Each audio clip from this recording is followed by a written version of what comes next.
Todos nos enfrentamos en la vida a problemas y obstáculos frente a los cuales muchas veces nos quedamos paralizados.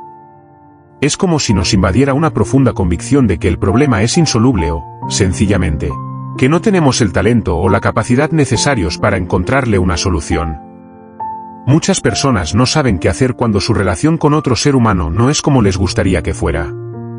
Otras quisieran atreverse más en la vida, ser más decididas, aprender un deporte nuevo, un idioma extranjero o, simplemente, entender mejor cómo funciona un ordenador. Sin embargo, algo se interpone y finalmente abandonan. Hay seres humanos que aspiran a sentirse un poco más valiosos, a potenciar su autoestima, a que los demás les respeten. Finalmente, tras una serie de intentos fallidos acaban resignándose a su situación. Hoy en día, también hay muchas personas que han experimentado derrota tras derrota y se sienten sin fuerzas para seguir adelante. Son personas que han hecho todo lo que ha estado en sus manos para sacar adelante sus empresas, sus trabajos, sus familias y sus vidas, y sienten que tanto esfuerzo no ha valido la pena, que en el fondo no ha servido para nada. He escrito este libro para todas estas personas porque su sufrimiento no me es ajeno. He dedicado muchos años de mi vida a intentar entender la complejidad que se encierra en cada ser humano y las curiosas reacciones que se desencadenan en nosotros cuando nos tenemos que enfrentar a esas situaciones a las que consideramos adversas. Mi investigación partió de una sencilla pregunta: ¿qué es lo que hace que, ante ciertos retos, se nos nuble la mente y nos cueste pensar con claridad, mientras notamos cómo nos invade la angustia? Se nos hace un nudo en el estómago y sentimos como si algo nos robara toda nuestra energía. Ante los profundos cambios que se están produciendo y la enorme incertidumbre en la que vivimos, los cuadros de ansiedad no paran de aumentar en todo el mundo. La fórmula para generar un estado de ansiedad es bien sencilla. Basta imaginarse que en el futuro van a aparecer una serie de problemas y que nosotros vamos a ser incapaces de resolverlos. La ansiedad es un estado de inquietud curioso porque empezamos a sufrir en el presente por algo que ni siquiera sabemos con certeza que se va a manifestar en el futuro. El gran filósofo y matemático francés del siglo XVII René Descartes escribió una carta al final de su vida en la que llamaba la atención un comentario singular: mi vida estuvo llena de desgracias, muchas de las cuales jamás sucedieron. Necesitamos ver aquello que está oculto en las profundidades de nuestra mente, porque entonces comprenderemos con mucha más hondura de dónde surgen nuestras verdaderas limitaciones. La explicación a lo que nos pasa no la vamos a encontrar dando vueltas y vueltas a nuestras aturdidas cabezas, sino buscando en un lugar completamente diferente. Como decía Albert Einstein, ningún problema importante puede ser resuelto desde el mismo nivel de pensamiento que lo generó. Si la mente tiene tanta capacidad para hacer anidar en nosotros la preocupación, ¿cómo vamos a ser capaces de resolver esta situación utilizando el mismo instrumento que ha creado el problema? Si queremos aumentar nuestra capacidad de resolver problemas y deseamos potenciar nuestra competencia a la hora de descubrir oportunidades, necesitamos aprender cómo trascender los límites que nuestra propia mente nos está imponiendo.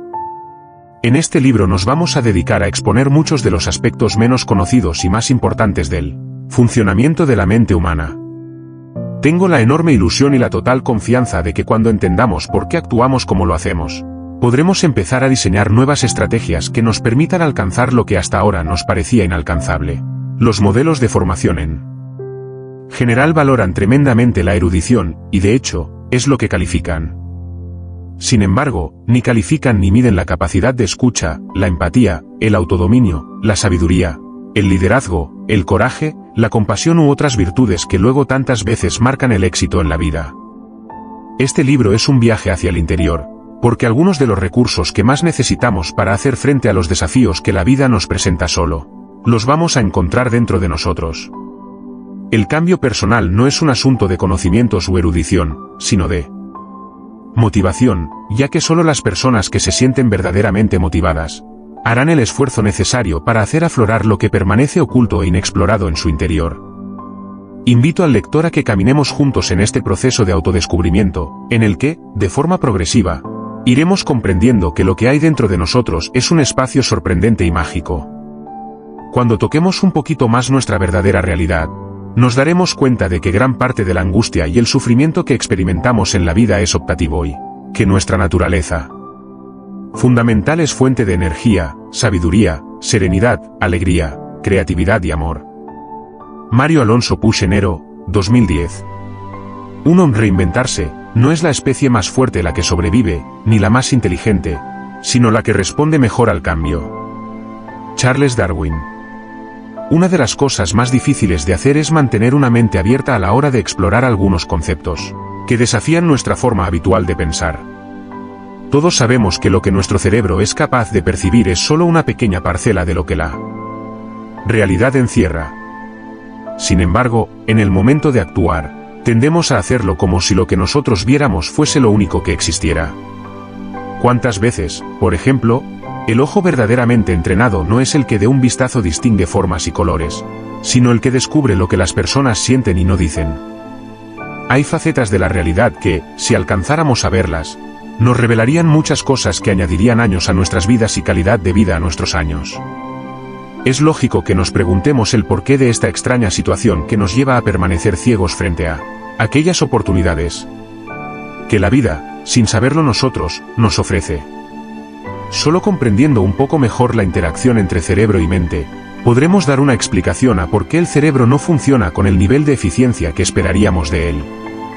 Es frecuente escuchar que solo utilizamos el 10% de nuestro cerebro. Esto no tiene ninguna base científica, y aún así, de alguna manera, todos sabemos, aunque sea a nivel intuitivo, que tenemos recursos, fortalezas y talentos dentro de nosotros que están todavía por descubrir. El cerebro es un órgano tan complejo que, a pesar de suponer solo el 2% del peso corporal, consume el 25% del riego sanguíneo. Procesos tales como el análisis, el aprendizaje o el pensamiento creativo precisan de una gran energía que llega en forma de glucosa y oxígeno, a través de la sangre. La misión más importante del cerebro es la de ayudarnos a sobrevivir. Hace más de 2 millones de años, el Homo habilis sobrevivió, mientras que sus primos, los parántropos, no lo lograron. La razón no fue otra que el hecho de que el primero desarrolló un cerebro mayor y más eficiente. La tarea de sobrevivir tiene mucho que ver con la capacidad de resolver problemas, tomar decisiones, afrontar obstáculos y aprender de los errores. Nuestra capacidad de observación y análisis, combinada con las facultades de la inteligencia, la memoria, la imaginación y la creatividad, constituye el substrato que necesitamos para hacer frente con eficiencia a los desafíos que la vida nos presenta. Sin embargo, todas estas facultades y capacidades son de muy poca utilidad si frente a los retos nos llenamos de ansiedad o angustia. Nos guste aceptarlo o no, una persona bloqueada emocionalmente está anulada intelectualmente. Las emociones que sentimos y que tienen tanta importancia a la hora de resolver problemas no surgen de la nada, sino que tienen una fuente de procedencia muy clara y específica. Conocer los orígenes de dichas emociones es muy importante si queremos gestionarlas de forma adecuada. Esto tiene especial relevancia cuando nos encontramos en situaciones muy difíciles, donde estamos sometidos a mucha presión y en las que nuestras decisiones pueden tener importantes consecuencias. Cuando emociones tales como el miedo o la desesperanza se apoderan de nosotros, se produce un auténtico secuestro cerebral, y no importa lo inteligentes que seamos, nuestra inteligencia no brillará por ninguna parte. Lo que hace insoluble la mayor parte de los problemas no es la dificultad del problema, sino nuestra sensación de pequeñez en el momento de hacerle frente. Por eso, la verdadera capacidad para resolver problemas de una manera creativa pasa por lograr que, cuando nos aproximemos a dichos problemas, nuestro cerebro tenga el grado de equilibrio que es necesario tener para que funcione de manera óptima y encuentre una alternativa de solución eficiente. De la metalurgia hemos adoptado la palabra resiliencia, que no es sino la resistencia que ofrece un metal para ser deformado. También hemos adoptado de esta misma ciencia la palabra elasticidad, que es la capacidad de ese metal para volver a su forma original cuando la fuerza que lo deformó ha desaparecido. El acero, por ejemplo, ofrece una gran resiliencia porque cuesta mucho deformarlo y a la vez tiene una gran elasticidad para volver a su forma inicial una vez que la fuerza que actuaba sobre él ha desaparecido. Hay personas que tienen una extraordinaria capacidad de aguante ante la adversidad y que difícilmente pierden su serenidad. Suelen también ser estas mismas personas las que antes se recuperan después de pasar un episodio doloroso en sus vidas. De la medicina hemos adoptado la palabra homeostasis, que es el conjunto de mecanismos que mantienen ciertos parámetros del organismo en unas cifras constantes.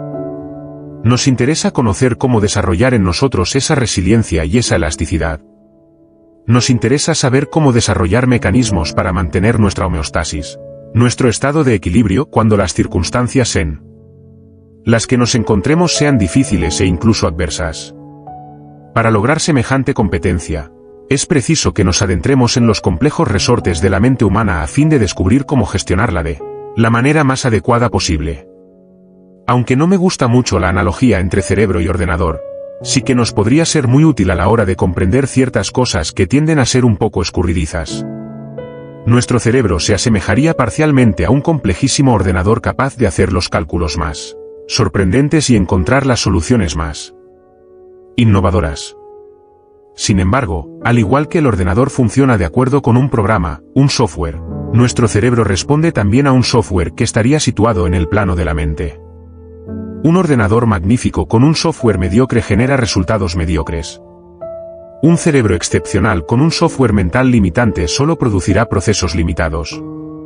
El software mental se fabrica fundamentalmente a través de experiencias. Esas experiencias se convierten en los puntos de referencia que deciden la manera en la que el cerebro ha de operar en el futuro.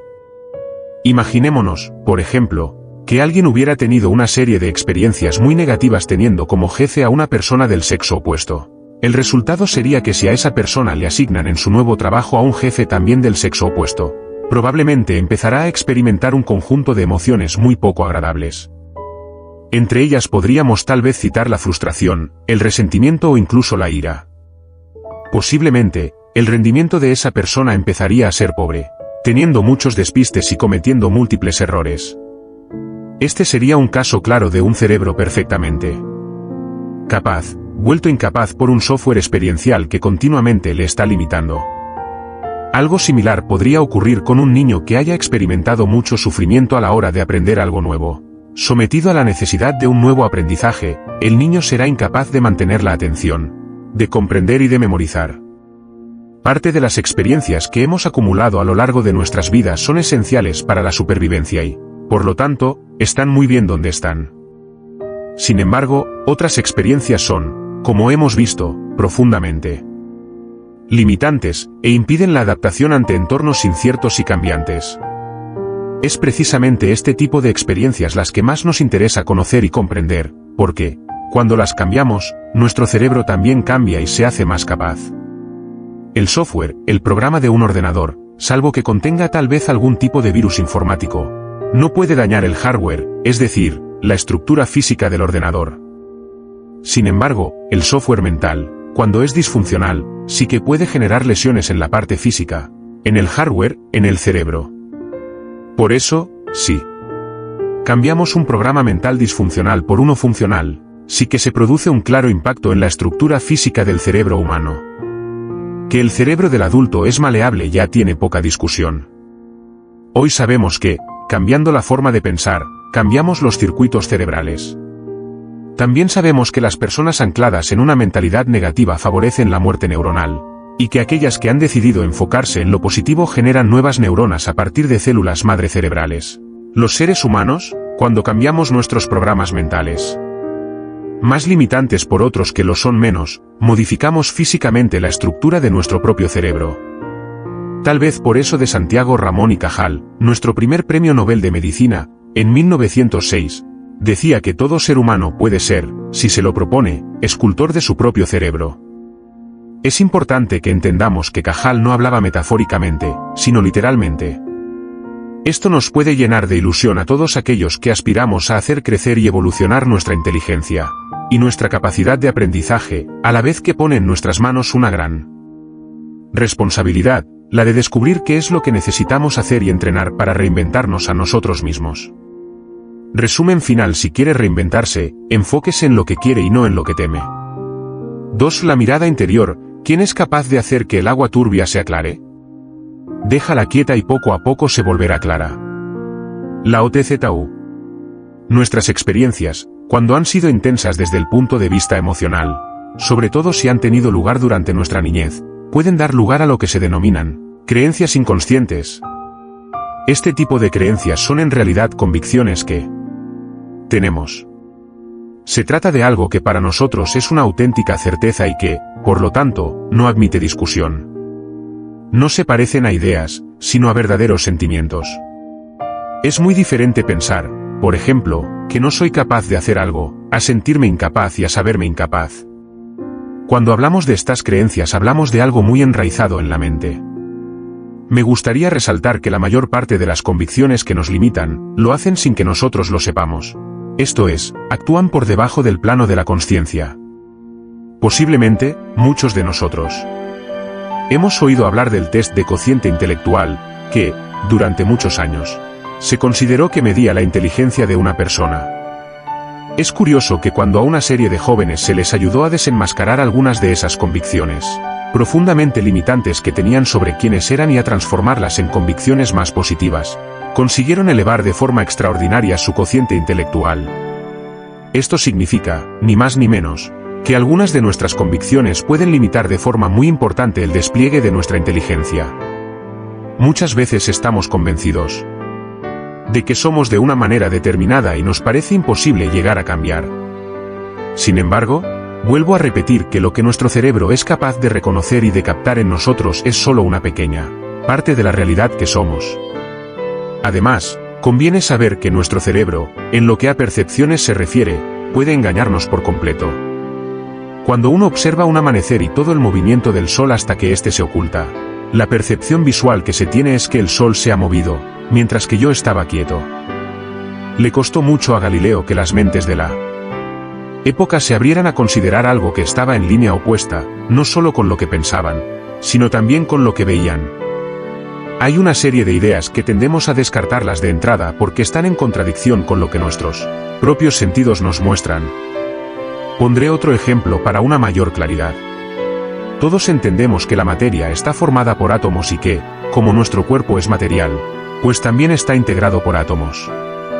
Cuando observamos nuestro cuerpo, lo vemos sólido y, sin embargo, esto es una percepción que no se sostiene con la realidad. En una ocasión en la que visité el Museo de la Ciencia en Londres, explicaban algo sorprendente. La parte que podríamos llamar sólida de un átomo es el núcleo, que si recordamos de alguno de nuestros estudios de física, está rodeado de una corteza que es un espacio fundamentalmente vacío y por el que se mueven los electrones. Pues bien, para que nos hagamos una idea de lo hueco que está un átomo, el núcleo tendría el tamaño de un balón de fútbol colocado en medio de la ciudad de Londres, mientras que la corteza ocuparía el espacio de toda la capital británica, cuyo diámetro es de alrededor de 50 kilómetros. Si estamos formados por átomos, ¿cómo lo estamos? Quiere decir que estamos fundamentalmente huecos y, a pesar de ello, nos vemos sólidos. También nuestras vísceras cambian de tal manera que muchos de los órganos que tenemos actualmente no contienen ninguna de las células que teníamos cuando nacimos. Son células nuevas que han aparecido como consecuencia del proceso de reproducción celular que sucede de manera continua en el cuerpo. Va a hacer falta, por parte del lector, una mente muy abierta para adentrarse en estas páginas. No porque se vayan a hacer revelaciones de fenómenos extraordinarios, sino porque nos vamos a dar cuenta de que o salimos de nuestra forma tan limitada de pensar o seremos incapaces de ver las cosas desde esa perspectiva que nos va a permitir descubrir puertas donde antes solo veíamos muros. Necesitamos recuperar la capacidad de sorpresa y asombro de un niño, para introducirnos en lo que Einstein llamaba la belleza del misterio. De igual manera que la realidad de los microorganismos se hizo patente con la invención de un instrumento de observación que era el microscopio y que la realidad de las galaxias se ha hecho patente con la utilización del telescopio, vamos a necesitar un instrumento muy especial para adentrarnos en el mundo interior y descubrir aquello que, aún existiendo, permanece oculto. Ese instrumento de observación no es otra cosa que la consciencia. Me gustaría contarle al lector una historia fascinante que le escuché relatar a Stephen Covey. Dos pescadores se encontraban en un río en Estados Unidos, pescando con la técnica de la mosca. En esta técnica que se ha popularizado en muchas películas, el hilo se mueve como un látigo encima del agua, golpeando ocasionalmente la superficie del agua para dar la impresión de que un insecto ha caído en ella. Esto hace que las truchas inmediatamente se lancen a la captura. Lógicamente, para que al pez le dé tiempo a cazar su presa, ha de sentir que está muy cerca de ella. Por eso, en esta técnica de pesca es de gran importancia que el cebo toque el agua en la proximidad de los peces. Uno de los pescadores pescaba muchísimo, mientras que el otro no pescaba nada. Preguntado sobre la posible explicación a este hecho tan curioso, muchas personas hablaban de suerte y otras de experiencia. La realidad se aleja mucho de lo que nos parece razonable. El pescador que pescaba tantos peces utilizaba unas gafas especiales que se llaman gafas polarizadas, y que le permitían distinguir la silueta de los peces debajo del agua. A los que no somos especialmente aficionados a la pesca, no se nos habría pasado ni siquiera por la cabeza que esta fuera la explicación, ya que no teníamos ni idea de que hubiera gafas capaces de lograr algo tan sorprendente. Nuestra consciencia se asemeja a las gafas polarizadas de la historia. Ella es la que nos va a ayudar a descubrir qué es lo que hay en nuestro interior, aquello que no nos deja vivir la vida como nos gustaría vivirla, en lo que sí que depende de nosotros y que es mucho. La consciencia necesita de la atención. La consciencia sería como el ojo que ve, y la atención, como la luz que ilumina para que el ojo vea. Solo cuando llevamos la atención a nuestro interior es cuando podemos descubrir aquello que permanecía cubierto y desvelar aquello que estaba velado. Resumen final: debajo de muchos de sus miedos más profundos, no existe una incapacidad real para enfrentarse a ellos, sino la convicción de que usted es incapaz. 3. Dos consciencias en una única cabeza. La primera persona del singular, ese diablillo del yo, no es primera, ni persona, ni singular. James Gilman. En los años 30 existía un trastorno para el que no había cura alguna. Solía afectar a niños y jóvenes, y no pocas veces les generaba graves lesiones e incluso la muerte. Se trataba de una extraña enfermedad que se denominaba epilepsia. Cuando un grupo de células cerebrales que se encontraban generalmente en la proximidad de una pequeña cicatriz, situada en la corteza cerebral, comenzaba a irritarse, empezaba a producir una serie de descargas súbitas y exageradas. Estas descargas, como si se tratara de una onda que se extiende por la superficie de un lago, llevaban a su vez a que los grupos neuronales situados en la vecindad empezaran también a descargar. En cuanto esa corriente de disparos llegaba al cuerpo calloso, uno de los puentes que conectan los dos lados del cerebro, entonces la totalidad del cerebro entraba en ese estado anormal y la persona experimentaba lo que se denomina un estatus epiléptico. El enfermo perdía la consciencia, caía al suelo y empezaba a tener convulsiones. A veces, podía caer sobre una chimenea o sobre un suelo duro, lo cual explicaba algunas de las dramáticas consecuencias que tal evento tenía la capacidad de producir. Otro de los problemas era que, en el estado convulsivo, la persona podía asfixiarse y morir como consecuencia de ello. Los médicos no sabían qué hacer para resolver semejante trastorno. En aquella época la neurofarmacología no estaba muy evolucionada y no existían todas las alternativas terapéuticas que existen hoy en día y que pueden ser tan eficaces para hacer frente con total éxito a esta dolencia. Los neurocirujanos fueron entonces los que decidieron presentar una arriesgada solución. Se sabía que la descarga epiléptica comenzaba en una zona del cerebro y que los síntomas y signos que el paciente presentaba podían orientar sobre el lugar de la descarga inicial. A esta constelación de síntomas y signos se la conocía como aura epiléptica. Si, por ejemplo, el foco inicial estaba situado en una zona visual, el paciente notaba destellos de luz. Si estaba situado en el lóbulo temporal, podía oír sonidos e incluso experimentar alucinaciones. Los cirujanos pensaban que si conseguían que la descarga no pudiera pasar de un hemisferio del cerebro al otro, al menos podrían evitar que el paciente entrara en el temido estatus epiléptico. Lo que los neurocirujanos planteaban era casi una locura, ya que implicaba la sección del cuerpo calloso, una estructura que tiene más de 500 millones de fibras nerviosas. ¿Qué sería de un ser humano cuyos dos hemisferios cerebrales no se pudieran comunicar? ¿Sería tal vez peor el remedio que la enfermedad? Como no se veía ninguna otra alternativa en el horizonte, los médicos decidieron comenzar con la labor experimental y para ello utilizaron a los monos macaco, que han sido siempre de tanta ayuda en la investigación médica. Una vez anestesiados y abierta la calota craneal, comenzaron la meticulosa sección del puente entre ambos hemisferios. Después llevaron a los monos a la sala de recuperación para observar qué es lo que ocurría cuando aquellos monos se despertaran. Los científicos no pudieron salir de su sorpresa cuando vieron que la sección del cuerpo calloso en los macacos no parecía tener ningún efecto negativo en ellos. Animados por estos hallazgos, ahora tenían que ir directamente a los seres humanos que padecían la enfermedad. Claro que la diferencia entre un macaco y un ser humano es muy grande. Y eso explica por qué en las primeras operaciones, los neurocirujanos solo se atrevieron a hacer secciones incompletas del cuerpo calloso.